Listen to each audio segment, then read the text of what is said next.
Hey guys, thanks for joining me. This is going to be a fun one. A company called YARBO reached out to me about a month ago or so and asked me if I'd be interested in reviewing their yard robot snowblower configuration. Now I say configuration because you can actually configure this thing as a mower or a snowblower. It also has a string trimmer attachment, if you can imagine that. It's got an edger, it's got a granular fertilizer attachment. It's got a liquid application fertilizer attachment.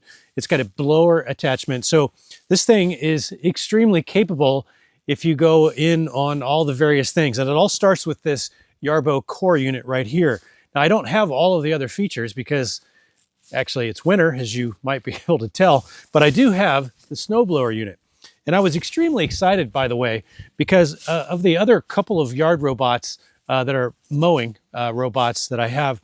They can only handle anywhere from 1.5 to maybe a max of 2.5 acres.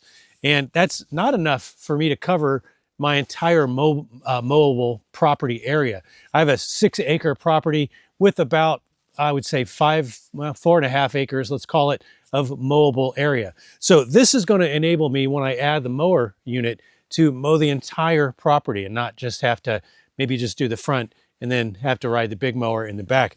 So I'm very excited about that prospect. So stay tuned for that because we're going to check in the spring and see how all that works. But for today's video, we're going to concentrate on the snowblower attachment. So let's jump back in time and see how all this arrives via your delivery method and see what's in the boxes and how that all kind of comes together. All right, as you can see, this thing comes with a lot of boxes and fairly big ones.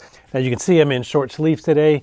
And even though it is the very end of December, we are right after Christmas right now, it's like 50 degrees. So we had an extremely cold snap just a couple of weeks ago, and then now it's turned warm for the next probably 7 days or so, and then we'll be back down into normal freezing weather for Southern Ohio. But let's get all this stuff out of the box and see what it actually looks like and get this setup started. I just realized that once I clipped the nylon straps, this pulls off. Makes it much easier to get this thing unpacked. Well, unlike the other two yard robots that I have, this is definitely not one that you're going to walk across the lawn and pick up and carry back to the garage. So yeah, you're going to want to remote control this thing whenever you move it because it does weigh upwards of about 100 pounds. All right, this has some concrete anchors if you want to anchor this into concrete. And it's got some pretty significant turf stakes, turf screws, really long 120 volt AC charging cable. And yeah, I wondered when we were going to get to the user manual. This is a very nice user manual with QR codes to get to other instructions online and videos and things like that. So there's a video assembly guide and a digital copy of the PDF of the user manual if you want to go get that. Let's see what we got in here.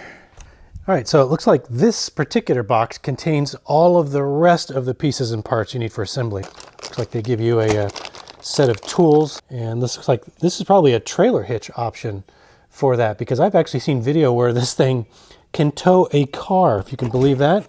All right, this is the snowblower module. We got the full user guide here. And like the mower, very nice user guide. Looks like very clear instructions with illustrations. And there's a quick start manual as well, quick start guide. So we got our throw chute, our discharge chute. And this is the main snowblower. All right, this is the complete yard robot with the snowblower kit option here without the mower. So we got the wireless charging pad, the main robot, here's the battery. Here's the snowblower module.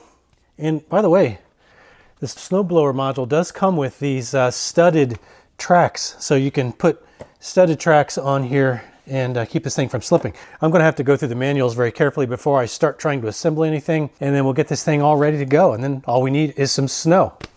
In this little box right here, this is actually the battery chamber. But we can actually pull this cover off. They have got it's like an Xbox controller. This is a remote control for this unit. And there's also a bracket for it. I'll have to look and see what that's all about. A little charging cable so you can recharge this. But that's kind of cool. But this foam has to come out so that we can install the battery.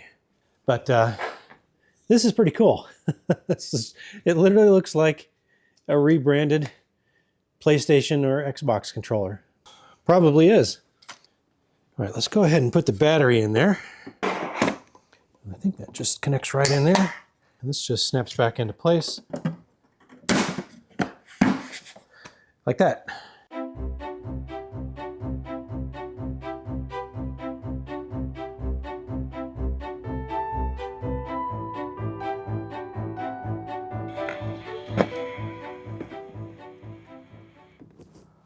All right, I have finished the mapping of the driveway and got this thing all set up. I've got the RTK unit, just what they call the data center, just set up on a ground pole right behind the camera.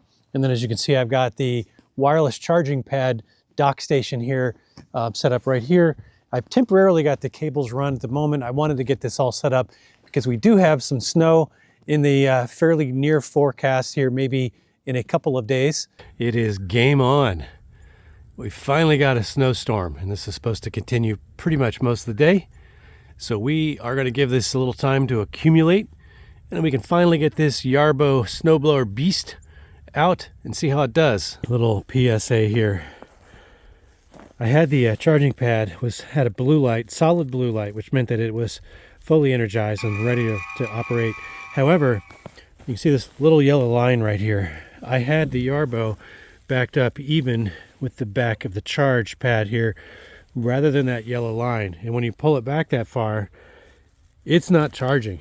And so for the last 2 days, I've had this thing sitting here trying to keep itself warm until it shut itself down and basically ran itself out of battery. So now that I've got a friggin' blizzard on my hands, I've got to wait for this thing to charge up. I had to push this around to kind of experiment to figure out how it had to be aligned, but it does appear to be aligned now. There are warming mechanisms or heating mechanisms for the battery and also for the sensors to keep those clear so they don't freeze over. So I'm assuming because this has been out here shut off, it's probably going to need to heat that battery up a little bit before it can safely charge. So I have no idea how long it's going to take for this thing to get up to functional operating charge, but I have no choice now but to let it charge. So it looks like the very maiden voyage we send this thing out on is going to be a pretty heavy accumulation, which is not ideal, but it is what it is. But it does appear with the green flashing light that we are charging now, so fingers crossed. I probably didn't have to wait to let it charge up to 100%, but I am at about 98 or 99% right now, and it's been about 2.5 hours. So 2.5 hours, 2 hours, 45 minutes, something like that to get this thing more or less 0 to 100%. That being as it is, let me go ahead and see if I can get this thing fired up. Now, we're not going to be able to see a ton of action here tonight in the dark. It's just going to be too hard to see. But don't worry, it's going to be snowing like this pretty much all night, and we're going to have to run it at least once in the morning, probably multiple times tomorrow. So it is pretty cold. It's about 24, 23 degrees Fahrenheit. And yeah, it's kind of a cold, fluffy snow with a slightly wet bottom. So this is going to be the maiden voyage. Let's find out kind of how it does on its first run, and then we'll actually do some so much more detailed view of how it's actually working tomorrow. So let me get the app up here. Actually, we're at 100% now. So I'm going to go ahead and click on end charging, and I'm going to go ahead and send it off on the first job here. And the lights just came on, and I'm going to tell it to start now. Get out of the way. This is already pretty darn cool. You'll see it coming around the corner here.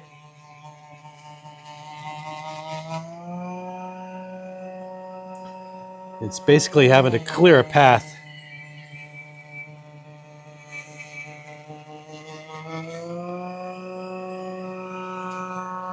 It's going to throw the snow right at me. Ah! All right, the YARBO is already halfway down the driveway now. It did this initial stretch here about 10 minutes ago. It's already starting to get covered again, but it did get down pretty far. You can actually adjust how low the auger sits. And this section here I did not define as part of the map, so I may use the plow blade attachment to do this manually. But if we venture out here in the dark, I do like the fact that the lights on this thing are pretty intense. So the GoPro is terrible in low light, as you can see, but we can see out there it is definitely working. And it is, well, you can't make it out, but it has cleaned a nice path here for me. And the snow is actually, I would say, at least 6 inches at this point. So this is a little more than what I intended to throw at it in the very first go round. But we'll see how it handles it. This is definitely going to be a test. But as you can see, it's chugging. And I have black asphalt, you know, blacktop here. And it is a little bit slippery on there, and the tracks do slip from time to time. And so I like it right now. It's stopped, and it'll continually move forward and back up to attempt to free the tracks. So it's having a little bit of trouble even with those winter track treads on there, but we'll have to see. Also, since the snow is so high, I probably should have removed that front grate, because again, that front grate is for safety, but it's also, they say if you're in particularly deep snow, you might be better off removing that little front protective grate. So that might be something I end up having to do. So nothing quite like trying to get all the ins and outs figured out of some new tech in the dark while it's really heavily snowing. And that situation was really mostly my fault. And that's because I did not have the YARBO properly positioned on the pad, because I had manually set it up rather than letting it find its own position. And it wasn't charging because it was already at 100% state of charge. I didn't expect it to be charging, but what I didn't know is I had it a couple inches too far back on the pad than it needed to be in order to sense the wireless charging connection, so those induction coils could get energized. So it wasn't charging, and it was keeping itself warm for the couple of days as I was waiting for the weather to turn and this big snowfall to happen. And in the meantime, it ran itself all the way down. So I had actually waited for the snow to get a good 3 inches in accumulation before I came out and discovered that it was dead. So I had to recharge it. And by the time I got it recharged, which took about two and a half hours or so from 0 back to 100%, by the time I got it fully recharged, we were now at about 7-inch snow depth. Now add to that the additional complication. This is why I showed you some of that footage last night of the struggles I was having, because I want you to know you know, the good and the bad. So this is a situation that could happen, and it's actually not uncommon here early snow season in Ohio. We had, like I said, we had nearly a full week of well above normal temperatures, and the ground was not frozen yet. We actually we daily highs were in the mid 50s for several days, almost 60 at one point. So when the temperature finally did drop, it took a while for the ground to freeze, and in the first half an inch or so we got of accumulation on the driveway was really it was really wet and slushy, and then just sort of froze over. And that is why we were having the traction problems with the YARBO. So things haven't really changed, although it's much colder. Now we're about 20 degrees Fahrenheit, and still got a little bit of snow, but it's been 2 days, and I've got a new strategy. But let me show you, get you up to speed on what I've done so far. So I spent the day yesterday kind of clearing out this area in front of the garages, and by day I mean, you know, an hour or so. But even that was a little bit challenging on some of the getting it turned around to come around. And I was using the manual gaming controller that it comes with, the remote control, rather than my phone. But it kept slipping, and sometimes I had to manually adjust. I had to go over and grab it and turn it around because it would just slide. And that's even with these winter tracks on, because that bottom layer was just so kind of wet and icy. But I did manage to clear this. This is about the size of an average driveway, I would say. Now my driveway is obviously much bigger than this. But I also did send it on a little path here, manually controlled again, to clear out this. Now it's been 24 hours, so we had a little bit of a dusting, and this is covered, but it did a nice job, and it was relatively you know, problem-free clearing out the concrete walkway. So sidewalks I think would have been no problem. Now most of my driveway is this blacktop, which gets very slippery when it's wet, and especially when it's wet and icy. So what I'm going to try to do is I think one of the challenges I did is I actually mapped the entire windy sloped driveway in one map, which was kind of, you know, what you'd think you need to do. So instead, what I'm going to do this time is I'm going to keep that map, but I'm going to actually map it in smaller segments so that I can more precisely control how it's going to clear that snow. And I think maybe I'll have a little bit more success with that. Now, I still have the ice layer problem on there due to the weather circumstances and the fact that I couldn't get out here early to get this thing going because I didn't have it charging.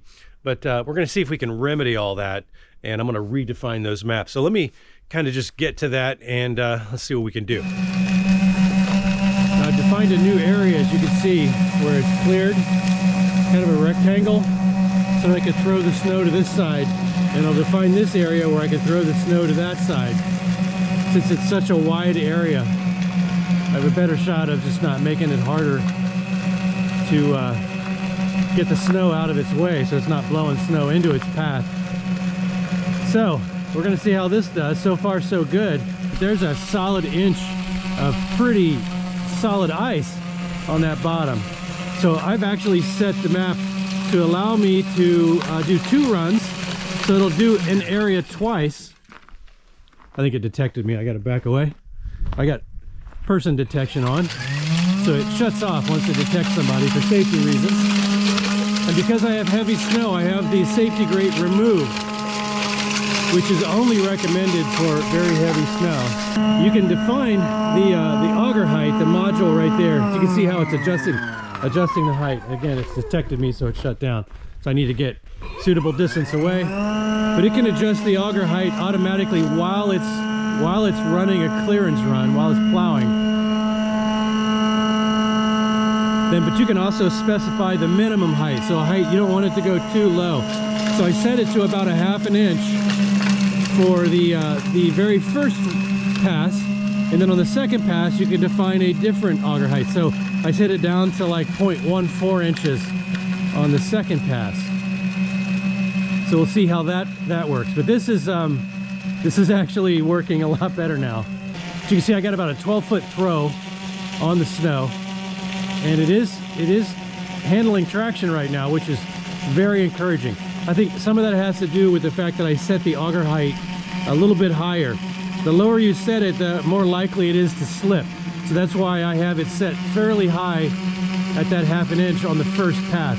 But it is chewing through. You can literally see that ice layer on the bottom quarter of that snowpack. And again, it detected me, so I gotta get out of its way. You can actually turn this feature off if you want. So just so you can see what I'm talking about, this is that bottom layer that you can see, a little slightly darker right there on the very bottom. And this is why it's having to take its time, and why I had so much trouble on that first night getting this thing to get traction. It's just a brutal worst case scenario, really, other than it could be a lot deeper snow. That would certainly be worse. But like I said, this is rated for a full foot of snow. It's a 12-inch snowpack. And if you use this thing like it's intended to be used, where you get it out before you get the full volume of snow and just let it do maintenance, I think it's going to work out just great. And just to put a finer point on it, just how brutal this ice layer is right now. I literally, as I was trying to manually carve out a path so I could define the other part of the map here, I literally broke my shovel trying to get this ice up. Yeah, struggle is real. All right, so this is what we look like after 2 passes. I'm definitely gonna have to manually take it over here and replow my little walkway because it buried some of that. But if you look at the app here, we are at 47% state of charge, which is pretty decent since we only lost a little bit. That second pass didn't chew up very much charge. So I'm going to use it while it's still got some charge, and I'm going to manually clear the pathway here, little walkway. And then I'm also going to define this as an area. Then I'll put it on the charger, and once it's charged back up, I'm going to go ahead and turn it loose on this section and see how that does. And assuming all that goes pretty well, we will then start moving on to some of the other sections of the driveway.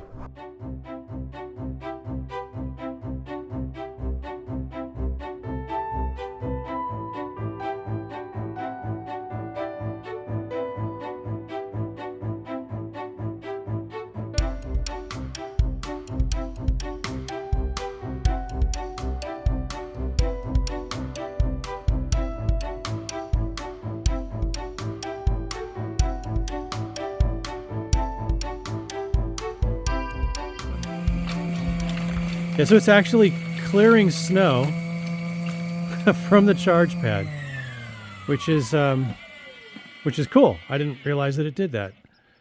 So now it's going to park itself. We'll see if it's successful doing that.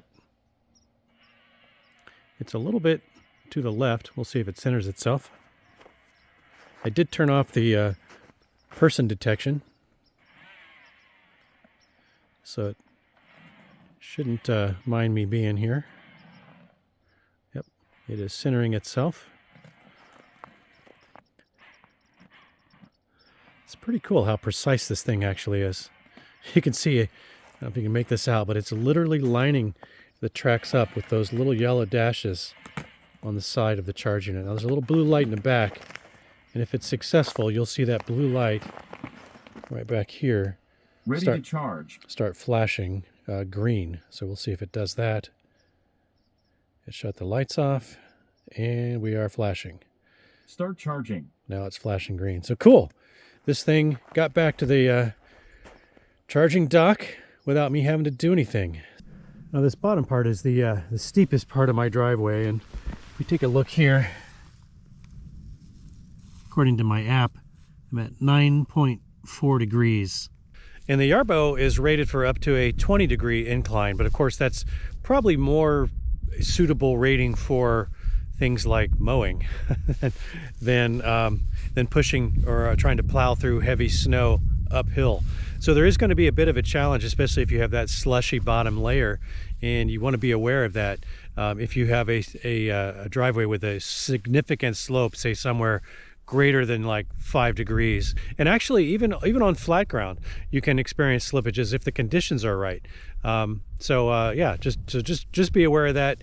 Not a perfect system, and you may occasionally have to go rescue it, but it's not like I said, it's not a deal breaker, at least in my opinion. All right, so we finally got some sun. This is the first time I've seen the sun in several days, but you see the YARBO's over there charging itself, and you kind of see what it did with this area. The blacktop is definitely showing through, and with a little bit of sun that we got today, even though the temperature is still in the low 20s Fahrenheit, we are getting a pretty fair amount of evaporation of the burning off some of that snow, that's the residue that's left. Some icy patches here that got built up. It didn't help that I had to drive on it before I had processed this area. This area over here I just did today, and so you can see some of the blacktop through there, but it is still in the process of kind of getting burned off. That was very icy right there, and it's not quite as cleared as these. But this has had an extra day of I guess, the ability to warm up a little bit. I am convinced that had I got the YARBO out before the snowstorm had pretty much done 90% plus of its snow accumulation, that I would have been able to get ahead of this quite a bit better than I did this time around. But this was the first time out, and there's a lot of user settings in there that you can use to tweak the performance for a particular situation. And I didn't really understand all that when I set out to do this first round. But through the course of the last couple of days and experimenting, I feel like I got a pretty good grip on how this all works and kind of what tweaks I need to make in certain situations. And I think I may do a second video where I get into more of those tips and tricks detail, because I think when it comes to mapping and defining the pathways and all that stuff, that might be some information that somebody might find comes in handy and maybe spares them some of the frustration that I went through during the process. All right, so as you saw, there's a lot of moving parts and pieces and options to this thing, and including one that I haven't shown you yet, and that is the plow blade option that bolts right onto the front of the snowblower auger. And I'll run some video of that up here so you can see that. That's more suitable for very kind of low volume, light snow or low depth, light snow, things like that. Or maybe you can actually use it to clean up some of the residual left over from the two-stage blower, because this is a two-stage snow blower. You're not going to get quite the clean finish that you would get with a, one of those handheld flapper versions that has that paddle design that takes it right down to the pavement. So you're not going to quite get that level of clean, but this certainly does get the job done. Now, another thing I kind of want to wrap up with is I was very impressed with this YARBO snowblower's ability to get itself out of slippery jams. It's not perfect, but it is. It's almost so, because it very rarely actually got stuck. I did have to rescue it a few times, but the conditions were really kind of worst case scenario, except for, as I think I mentioned, the actual depth of snow, which capped out at about 10 inches, 8 to 10 inches or so when it was all said and done. But I also want to talk about the mobile app, because I haven't talked about that a whole lot. I'm going to run some video of the mobile app here alongside me so you can kind of check it out. But there is a ton of stuff going on in that mobile app. So you can actually go in there, and this is an important one that I learned. You can set the minimum auger height. And that's important because if you have slippery conditions, icy conditions on that base layer, which is frequently the case, the lower you have the initial pass auger height, the lower it's going to try to go, and the more it's going to slip, the more likely it is that you may have to go out and rescue it if it can't work itself out. So you might want to run, like I said, the first pass at a higher auger height rather than setting it lower, and then have the second pass drop it down lower. But you can adjust that minimum auger height in the app. You can do that for the areas that it's clearing. You can do that for sidewalks as a separate parameter. You can also do that for the pathways that you connect your areas with. But some of the other things that you can change in the app, you can change the speed that the unit actually tries to progress at. So if you've got a heavy snow, you may want to go in there. That's a global setting, by the way. That's not a setting that you set for each area, but that's something that you set overall. So kind of the maximum speed. And that's something that I would recommend tweaking if you're in pretty heavy snow. And you can do that from the main YARBO settings. And then there's another page that allows you to edit things like whether or not person detection is on, which might be a very good thing to have on. It is by default if you're in an area where people are likely to be walking around this thing. In my case, I turned it off because I don't have that problem out here in the country. But for each area and pathway and sidewalk that you define, you can set which areas you want or what directions you want it to throw the snow, including the height. And you can also set the auger speed. And there are 4 different speeds. And I think typically for most people, you're going to want to use the higher one of the 2 speeds. Of course, you'll use your battery more quickly that way. It'll have to come back and charge more often. So depending on your circumstances, that may or may not be efficient. But the faster your auger speed, the further the snow gets thrown, which might also be something that's handy. Now, it does have this integrated little clearance stick here that you can go in. If you get wet snow, you're probably going to get some buildup in this channel. And you'll notice that that's happening visually when you start seeing that it's not throwing the snow very far because the channel is constricted. So you have to come in and clear that out if you're in wet snow. I only had to do that just today because I was finally down to kind of doing cleanup. And so I finally had to go in there and clear that out. But it's also handy for clearing out the auger blades as well.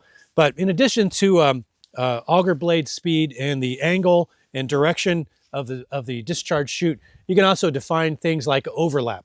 And the more overlap you have, you can overlap it almost 12 inches per pass. And when you do that, you'll get a cleaner result, especially on the second pass if you have a lot of overlap. Now, it does take a little bit longer to clear that area, but this thing actually does a pretty decent job. So anyway, if you're interested in checking this out, like I said, I'm super excited because I'm also going to be able to use this core thing. I can take the snowblower off in the spring. I can leave the charge pad right where it is if I want to, and then I can attach the mower attachment and start using this on the property. So I'll leave a link in the video description below if you want to go check it out, and highly encourage you to consider something like this if you're looking for an automated solution. So hopefully you found something useful in the video. If you did, give me a thumbs up on that. I try to be extremely realistic about how my experience was with this particular unit, and it was a pretty good test, pretty severe test. So thanks for joining me for this one. I do hope you'll consider joining me for the next one. And until then, have fun out there and stay warm.